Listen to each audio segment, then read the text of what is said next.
I should have known something was wrong when the invitation came late. Thanksgiving had always been a tradition in my family.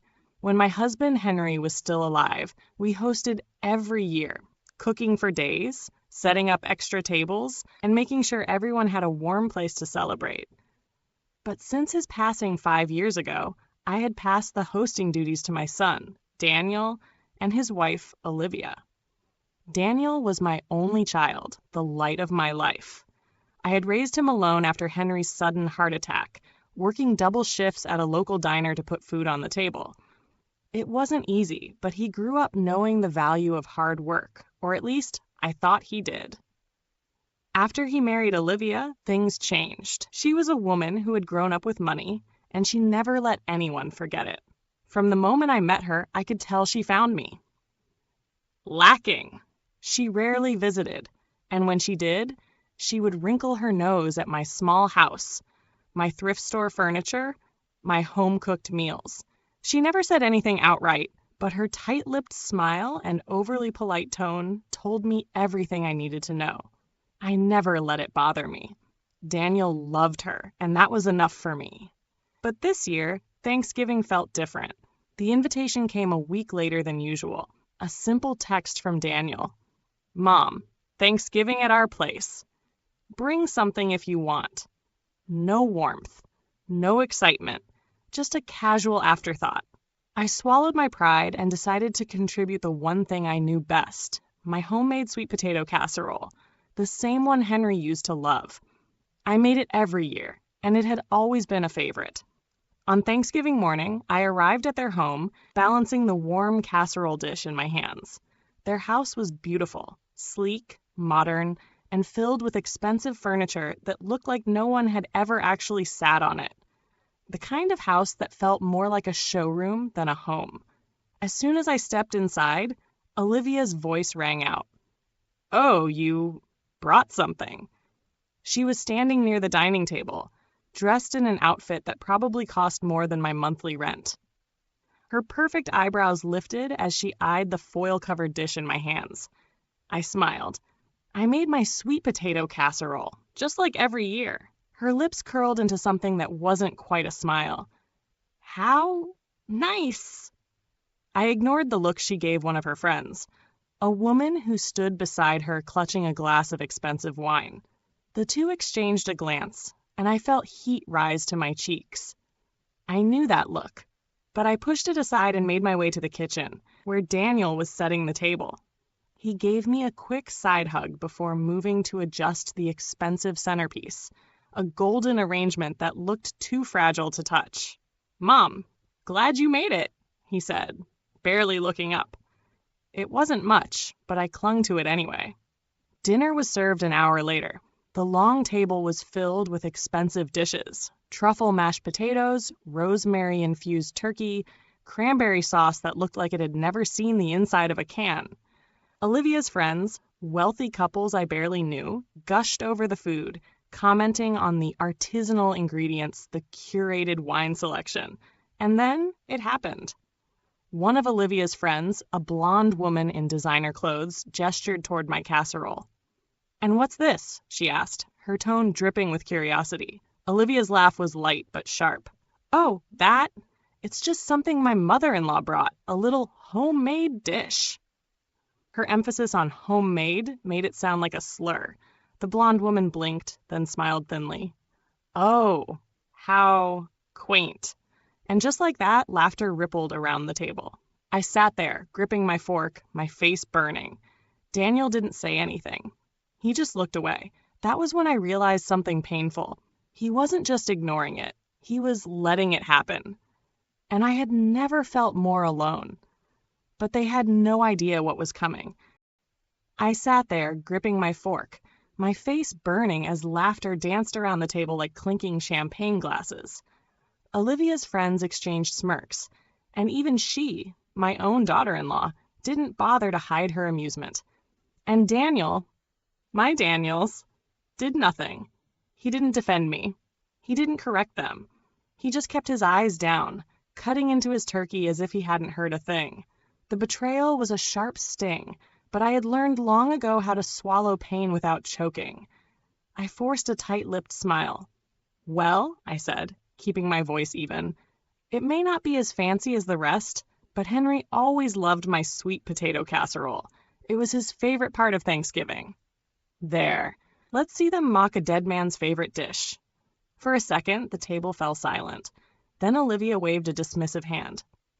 Oh, that's sweet, she said, her tone anything but. But you know, times change. People's tastes evolve. Her friend, the blonde woman in Too Many Diamonds, chimed in. That's true. I mean, homemade food is fine for simpler times. I felt my stomach twist. I had spent years serving food to strangers, smiling through long hours at the diner just to make ends meet. I had worked my fingers raw so my son could have a good life. And now here I was, being told my food wasn't good enough by women who probably couldn't tell a rolling pin from a curling iron. I took a slow breath, pushing down the hurt. But the worst part, no one touched my dish. It sat there, untouched, growing colder by the second as they all indulged in their overpriced gourmet feast. And then the conversation took a turn. You know, one of Olivia's friends said, leaning forward, this meal is exquisite. Olivia, how did you manage it all? Olivia beamed. Oh, well, Daniel and I put so much effort into making sure we had the best of everything. We only went to the finest caterers. No offense, of course. She shot me a glance, her eyes dancing with amusement. But sometimes quality just matters more. Another round of knowing laughter. I clenched my jaw. And then one of Olivia's friends turned to me with a syrupy smile. So, dear, what do you do for the holidays? You know, normally. Something in her tone made my blood simmer. She was pretending to be polite, but I could hear the undertone. Someone like you, a widow in her 60s, still living in a modest little house, surely doesn't celebrate the way we do. I met her gaze head on. Well, I said, my voice calm, when Henry was alive, we always hosted. He loved Thanksgiving, said it was the one time of year where food wasn't just food, it was family. I let my words settle, watching as their expressions flickered with something unreadable. Then Olivia let out a small, amused hum. Well, we certainly spared no expense this year, she said, nudging Daniel playfully. This feast was not cheap, let me tell you. I raised an eyebrow. Oh? Olivia's friend, the blonde with too much wine in her glass, let out a dramatic sigh. No kidding. I mean, everything is artisanal, organic, free-range, hand-picked, whatever else rich people care about. Olivia giggled. It's true, but hey, you get what you pay for, right? And that was when I decided I'd had enough. I leaned back, folded my hands in my lap, and smiled. Oh, absolutely, I said. And I should know. Olivia blinked. What? I tilted my head. Well, dear, I paid for it. Silence. Complete, deafening silence. Someone's fork clattered onto their plate. One of Olivia's friends blinked in confusion, and even Daniel's hand froze midair. Olivia's smile wavered. What? What do you mean? I kept my expression calm, my heart thudding in satisfaction. Oh, sweetheart, I said sweetly, did Daniel not tell you? He's been having financial troubles lately. The house, the bills, this lavish Thanksgiving dinner. He didn't pay for it. I did. Olivia's face turned pale. I turned to my son. Isn't that right, Daniel? He looked like a deer caught in headlights. I had known for months. Daniel had been struggling, layoffs at work, bills piling up, and I had been helping behind the scenes. I had sent money, covered expenses, even paid for this ridiculous dinner. He had begged me not to tell Olivia, ashamed of their financial problems, and I had agreed, until now. Until she humiliated me, until she made it clear that I was nothing more than an embarrassment to her perfect world. I watched as the color drained from Olivia's face. She swallowed, forcing a laugh. That's ridiculous. I shrugged. Is it? Daniel still hadn't spoken. He was staring at his plate as if hoping it would swallow him whole. And then one of Olivia's friends leaned forward. Wait, she said slowly, eyes narrowing. Are you saying Olivia didn't pay for this? More silence. Then a whisper. Oh my God. And just like that, the night took a very different turn. I picked up my fork. Suddenly, my sweet potato casserole didn't seem so cheap anymore. Silence clung to the dining room like a thick fog. The golden candlelight flickered, reflecting off the polished silverware, but no one moved. The lively, smug conversation that had filled the air moments ago had been replaced with stunned disbelief.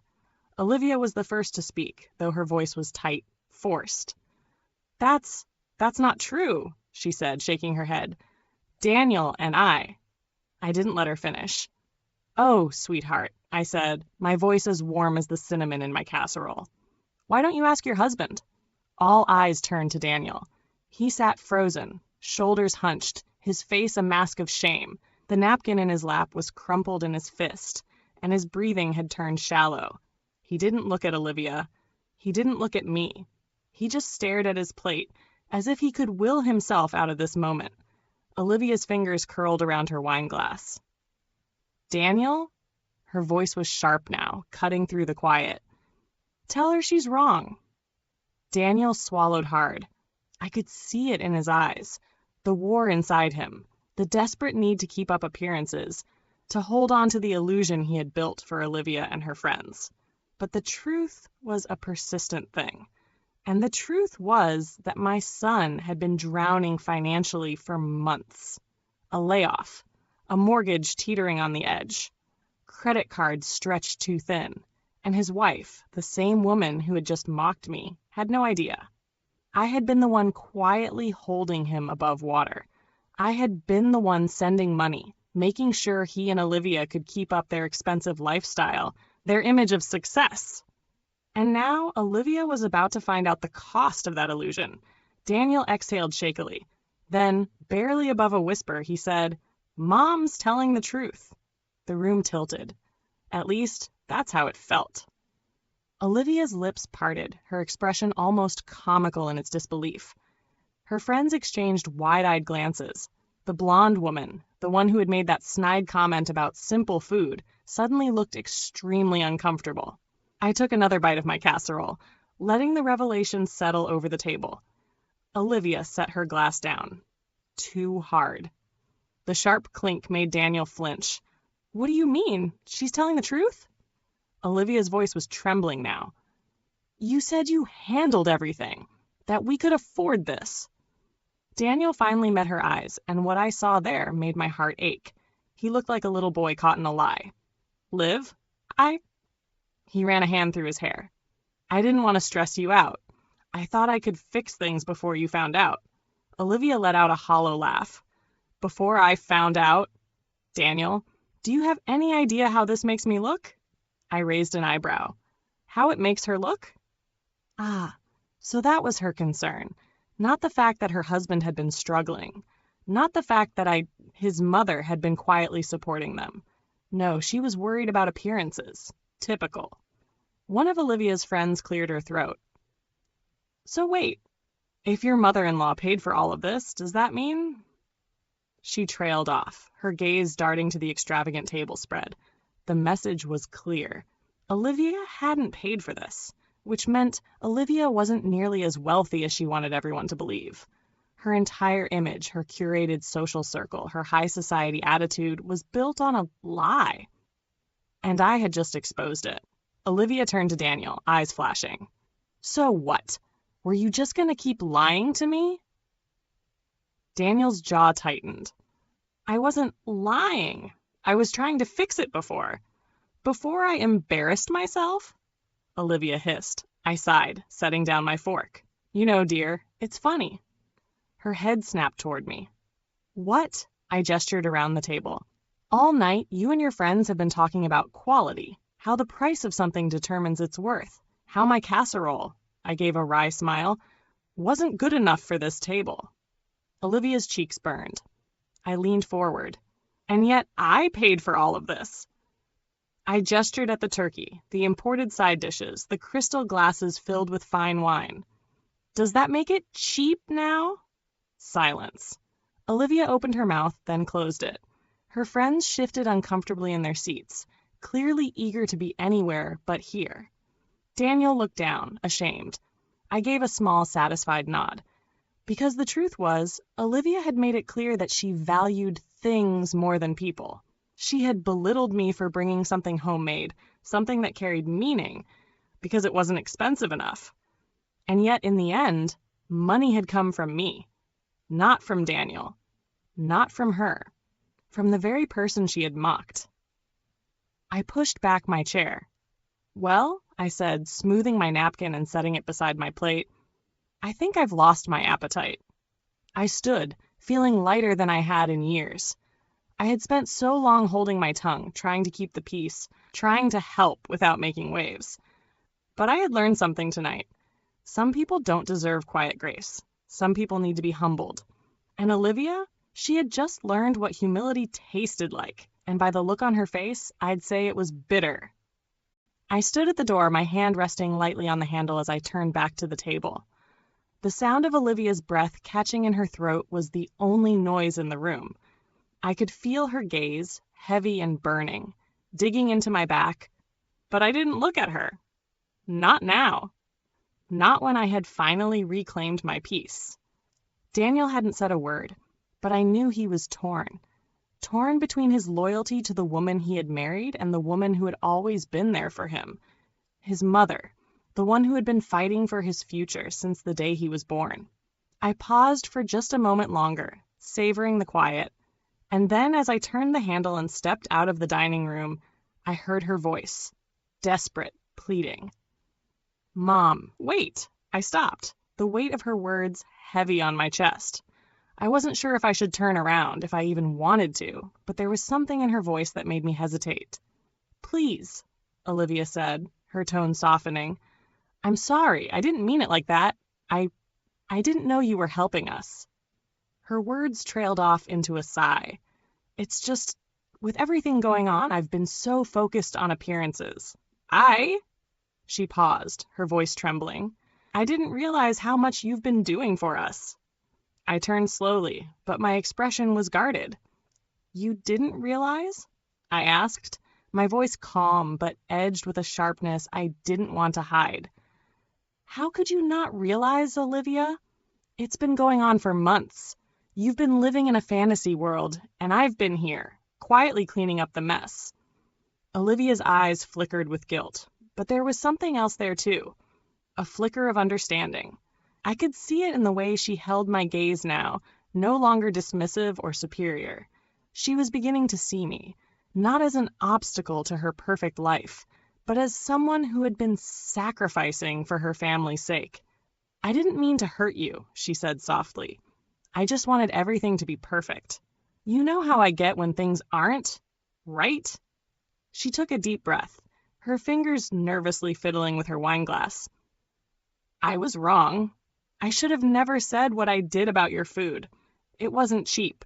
It was made with love, and I should have respected that."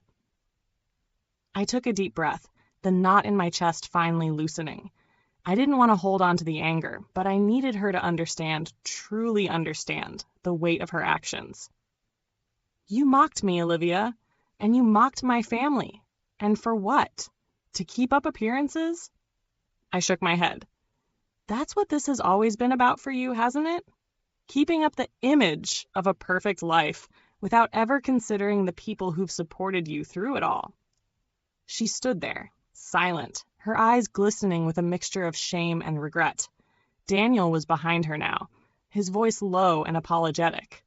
"Mom, I'm sorry too. I should have told her. I should have been honest." His eyes met mine, and for the first time in ages, I saw a flicker of the sun I had raised. "I didn't want to worry you. I didn't want to disappoint you, but I see now how wrong that was." I looked at him, truly looked at him, and for the first time in years, I saw him not as the boy who needed saving, but as the man who needed to take responsibility. I wasn't angry anymore. Not with him. Not with Olivia. I had raised Daniel to be a good man, a man who could make his own decisions, a man who, even when he faltered, could learn from his mistakes. "Thank you," I said softly. "Thank you for apologizing." Olivia bit her lip, glancing at Daniel, then back at me. She took a deep breath. "I really am sorry, Sarah. I don't know what to say." I could see it now, really see it. The pressure she was under to be perfect, to keep up with the lifestyle Daniel and I had worked so hard to give her. The shiny, glittering world she'd been so eager to be a part of, no matter the cost. "Olivia," I said, stepping forward, my voice low but firm. "The thing about perfect lives is that they're fake. You don't have to keep up with anyone. Not with me, not with anyone." I took a deep breath, meeting her eyes directly. "You don't have to prove anything. You just have to be real." She nodded, wiping her eyes quickly as a tear slid down her cheek. "I'll try, I promise. I'll do better." I nodded. Then I looked over at Daniel, who was watching me with something almost like awe in his eyes. "You've already done enough," I said quietly. There was a long, tender silence between us before I turned and walked back into the dining room, the smell of the food still hanging in the air. When I sat back down, the tension in the room was palpable, but it was a different kind of tension now. It wasn't the stifling, judgmental silence of before.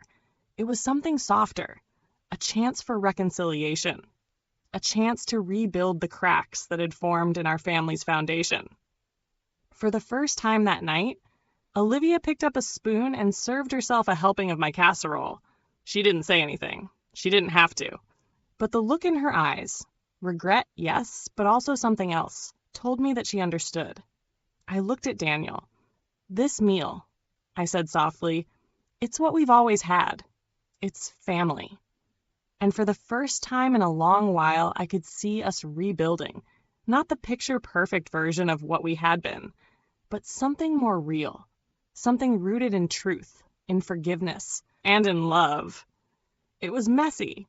It wasn't perfect, but it was ours, and that was enough.